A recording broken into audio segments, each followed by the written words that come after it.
విశాఖ రిషికొండపై వైఎస్ఆర్సీపీ ప్రభుత్వం అడ్డగోలుగా అక్రమ కట్టడాలు కట్టిందని ఎమ్మెల్యే గంటా శ్రీనివాసరావు విమర్శించారు. కూటమి శ్రేణితో కలిసి నిర్మాణాలను పరిశీలించిన ఆయన ఎన్జీటీ ఆదేశాలను సైతం పక్కన పెట్టారని మండిపడ్డారు. ప్రజాధనంతో జగన్ కట్టిన భవనాలు ఎందుకు ఉపయోగపడతాయో కూడా తెలియడం లేదన్నారు.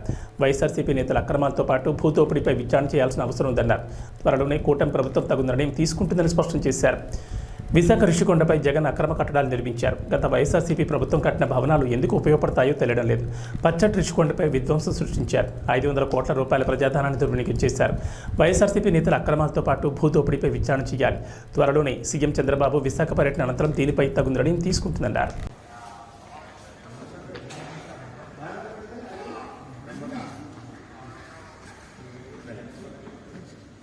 ঠিক আছে।